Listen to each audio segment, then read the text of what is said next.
Hello, everybody. So today I'm going to review a few foundational concepts related to stock charts, candlesticks, and candlestick patterns. We all had to start somewhere.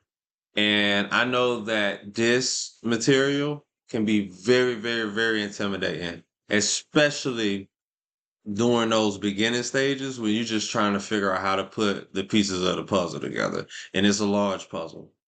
So by the end of this presentation, hopefully you will have a better understanding of some of the basics regarding stock charts. Um, when people talk about the stock market, they often point to charts, and these charts are usually full of lines, full of bars, and multiple colors, right? But you have to ask yourself, what exactly is a stock chart and why do investors care so much about it, right?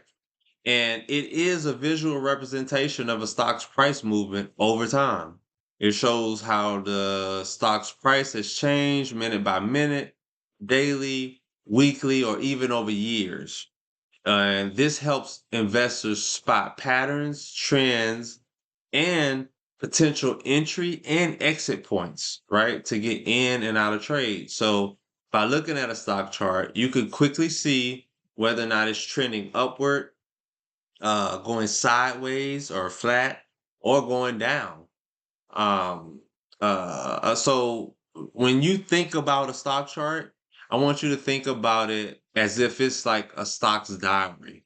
And I say that because it records every rise, every fall, every sideways movement that stock price has made since it entered the stock market.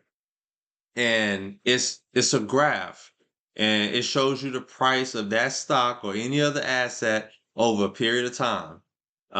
Even if you were to look at crypto, the charts would be the same, and it's the same thing. The same principle applies, right?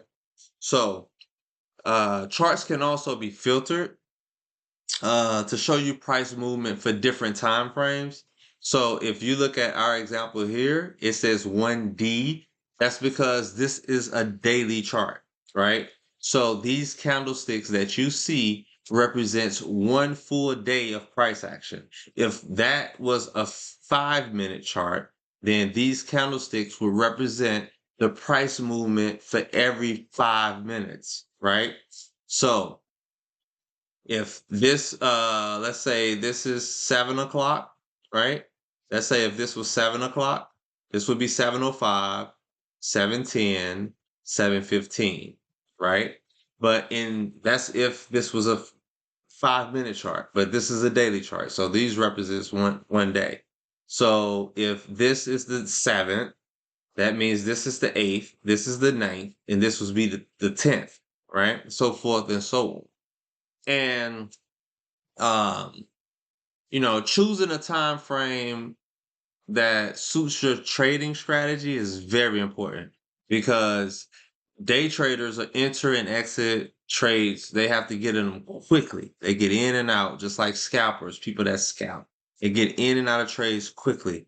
So in that situation, you would want uh, a time frame that reflects quicker movement. So you would use a 1 minute, a 2 minute, 3 minute, or a 5 minute chart in that situation. Just like for swing traders who are looking to hold a stock for more than one day, right? To swing the price, to take advantage of a swing in price, hence the reason it's called swing trading.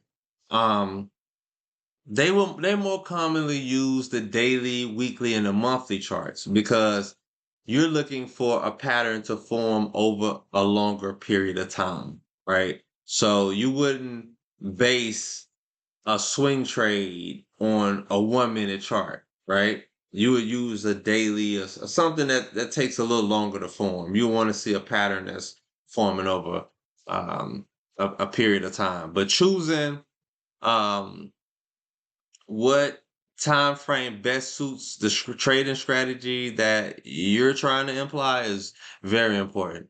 So if you look here, this is the price of the stock, right? Um, and down here, right, this represents the time. right? So whether that's the hour or even the day. So your time is down here at the bottom, right? Um, you know, um, when it comes to how people set up their charts, like some people use line charts, right? This is a candlestick chart. Um, I prefer candlestick charts because they give more information, in my opinion. The simplest chart is a line chart, though. But I like candlestick charts because they show more detail, and you can look at the candlestick and you can tell where the price opened, closed, and what the highs and lows of the day are just from looking at the candlestick, right? Um, and Another thing, right? So when you're looking at a chart, and I went over trends in my previous video, right? I have a video on trends. You can check that out on the YouTube page, right? Um, this helps you visualize that, right? You can tell if a stock is going up. Like if even if we look at this, right? It's trading like this, but look, it's starting to go up, right? From this point to that point is up, right? And you can easily spot that from looking at this chart. Um, Another thing, right, is that a stock chart also helps traders see how price reacts to big events, right? Like earning reports and news headlines, global events, mergers, FDA approvals, all of that good stuff, right? The things that move stock prices, right? Um, so there's a lot of information packed here, a lot of information, but those, just to give you a basic foundation, you want to know about candlesticks, your price, your time frame, your volume, right? And your dates and times down here. Okay. So, just to go into more detail regarding the open, the high, the low, the close, and the volume, right? So if we're looking at a daily chart, and you see open, right? Open means that this is where that stock price opened for the day, right? Because we're looking at a daily chart. If we were looking at a 15-minute chart, then that open price would represent where it opened at the start of that 15 minutes, right? So um we have a day chart here, so I'm going to use the day as my example for this, right? So open is where it opened today. If the market opens at 9:30 Eastern time, um it closes at 4 p.m. Eastern time. So if Apple opened up at $35 at 9:30, as soon as the market opened, it's $35. That's your open price, right? Um, when it comes to the high and low of the day, so these numbers just represent the highest and the lowest that stock traded for that day, right? Because once again, we're using the daily chart as the example, right? So if the high of the day, the highs that stock got was $40 today, and the low was $30, that would be your high and low. Okay. And I'm gonna show you a visual of how you could spot that on the candlestick, right? So the close, just like the open, is where that stock price was at the end of the day, right? Which is 4 p.m. Eastern time. If that stock was at $32.50 at 4 p.m., that is your close price. Okay. When you think about volume, right? Those volume bars at the bottom, um, volume refers to the number of shares that have been traded in a given day, right? Or even in that given time frame. I'm saying day because we're using a daily chart as an example, but if it was a 15-minute chart, it would represent the volume traded within that 15 minutes. Okay. Um, and this includes both shares that are bought and sold. So it doesn't tell you, who sold more per se, but just know that the more volume you see, the better, because volume shows investor interest, okay, in a stock. So if everybody's trading it, even if they're, buying and selling it, or they're selling it or buying, look, something's going on and it shows interest, okay? And a lot of, if you look at the information on a stock, it'll show you the average volume that a stock usually has. So if Apple is average volume is 20 million per day or per 10 days, and you look up and it's doing 50 million today, then you should probably go investigate to see what's going on, because it's trading above its average. So there's probably some news or something that came out to draw everybody to it, because high volume typically means a lot of excitement, whether that be from buyers or sellers, right? Low volume typically means less trading activity, which can make prices move a little more, unpredictable per se, right? So just to summarize it, right? Open, high, low, close, and volume are the basic building blocks of any stock chart, right? They tell the story of where the stock price started, where it went, where it ended, and how much trading happened along the way, right? So once you understand, these, the rest of the chart kind of like start to make even more sense to you, right? So, um, what are candlesticks, right? These are those things you see on the chart that give everyone a lot of trouble, including myself when I first started out, right? So don't feel bad, because what you don't know, you don't know. But we're here to fix that, right? So what are candlesticks? Okay. Um, Candlesticks provide a visual of price movement, right? And a trader can gather important information just from a single candlestick bar, right? And that's why I use it. I like it because it gives you, you know, more detail, right? So when most charts by default are going to have your candlesticks colored red and green, right? And the green candlestick indicates that buyers are in control, right? So when buyers are in control, they push prices up, right? Um, you know, green candles, right, are formed when the closing price is higher than the open price. So once again, right, if we look here, right, that is where that price opened. So let's assume that this represents a day, right?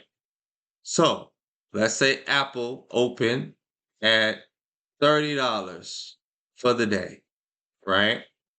And this close price is $40. So it opened here and it closed at $40. It's green because it closed above the open price, right? Which means that people bought it, right? Because remember, when people buy, stock prices go up. That's why it's green, right? Okay. Um, and to the contrary, right? You have this red candlestick, right? That means that the sellers are in control. So let's say Apple opened at $40, right? And at the end of the day, it closed at $30. It closed below the open, right? So that means we had more sellers In that time frame, then we have buyers because when people sell a stock, prices go down. Okay. So this applies to all time frames. If you were looking at a 5-minute chart and this represented 5 minutes, that means that the more people sold within that 5 minutes than they bought in that 5 minutes. And the other way for the green candlestick, right? But each candlestick tells you a story, right? And this low, this represents the low of that time frame. So once again, if we're referring to this as a daily, looking at these as daily candlesticks, this is the low of the day. This is the high of the day. Okay, that's all that represents. So you get all of that information from a candlestick. Okay, so I wanted to go over a few of the basic candlestick patterns that form, right? That you'll see on the chart. And these are some of the ones that I look for the most personally.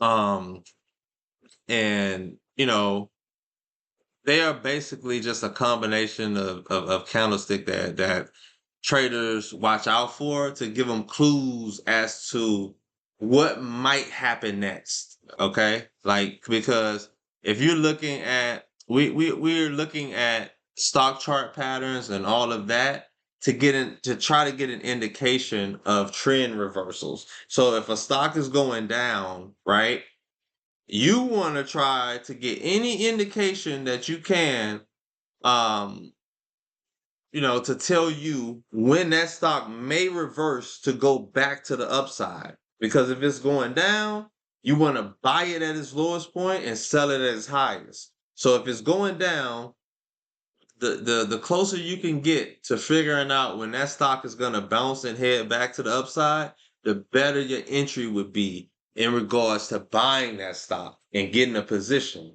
right?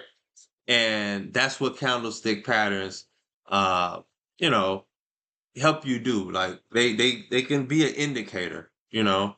um so there are a lot of candlestick patterns, just like there are a lot of chart patterns. Okay, but when you're starting out, don't try to overload yourself. Learn them one at a time. Identify them on a chart one at a time.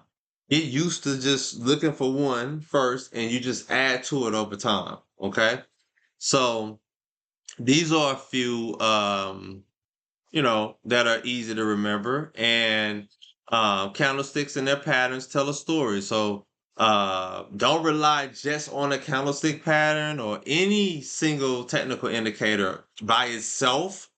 But find other indicators to supplement this one, right? So as we go on, we're going to get more into technical indicators, but we're just sticking to the basics here. Okay. But this is one way to kind of like refine your strategy to be more precise with your entry and exit points. Okay. So just to go over a few, right?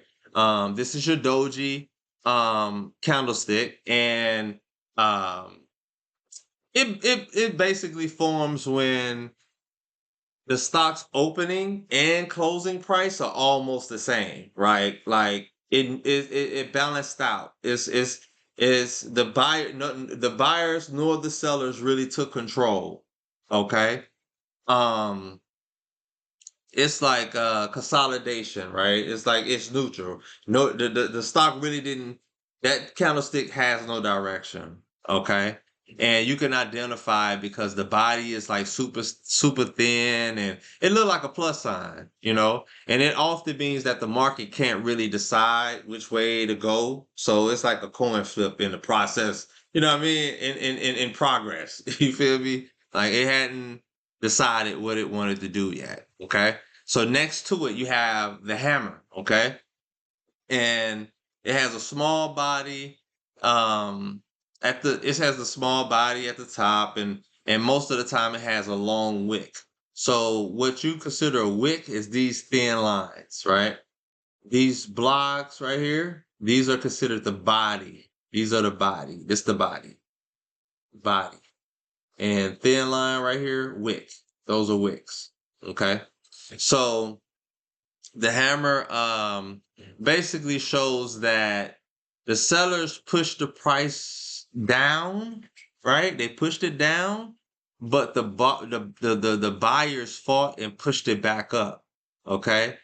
And you know, sometimes this could indicate that a downtrend could be ending. This could be considered this is considered more of a bullish candlestick, right? When you see that, pay close attention, especially if it's at the bottom of a downtrend, because that could mean that it's possibly about, to go back up. Okay. So next to that, you have the shooting star. Okay. And it's like the hammer, but it's flipped upside down. So it's a small body at the bottom, and you have the long wick at the top. Right. And it often appears at the top of an uptrend, like when the stock is going up, and it could mean that buyers are running out of steam. So now the sellers are taking control because it went all the way up here, but the sellers pushed it all the way back down here. Okay. So that could mean that the buyers are running out of steam. That's more of a bearish um, candlestick. Okay. Next, you have the bullish engulfing, um, candlestick, right? And it's like, um, um, it's like when a small red candlestick is followed by this big green one, right? It's like it's bigger than both sides of that previous red candlestick. It covers it. That's why it's called a bullish engulfing candlestick. It engulfs the whole previous candlestick before it. Okay. And this could be a sign that the buyers are taking control after a period of selling. Okay. So that's more, it's in the name, it's bullish, right? So that could be an indication that the stock is also about to head to the upside. And next to it is the bearish engulfing, and it operates the same, but it's just the opposite, right? So it's when a green candlestick is engulfed by a large red candlestick that's covering it. It's the same thing. It suggests that the sellers are taking over after a rise, okay? And honestly, right? Just to be truthful, there are no candlestick patterns really to predict the future with like 100% certainty. Like this 100% certainty is not this, like nothing. Um, but these candlesticks are like they give you hints, or it's like giving you hints or clues in a mystery, okay? Um, the best traders, right? The more experienced traders use them alongside other tools. Okay, that's why I say you use them to supplement other things. And you would use these alongside things like trend lines, chart patterns, volume, and or news. That comes out. So basically, um what you want to do is familiarize yourself with these. Look, when you see them on a chart, they might not come out as perfect as they look here, right? But some of them will. And just try to get into the habit of identifying these candlestick patterns, right? And looking to see what happened after them, right? If you see a doji on a candlestick, look back through the chart and look for a doji candlestick and see what happened after it, right? Did it become bullish? Did it become bearish? Look at a hammer, find a hammer, see if it was bullish after that, or if it became bearish, and try to get used to identifying the candlesticks themselves and then the patterns, right, that come after it. And this will take practice. So keep practicing and reading these patterns on real charts. The more you see them in action, the faster you will be able to spot them.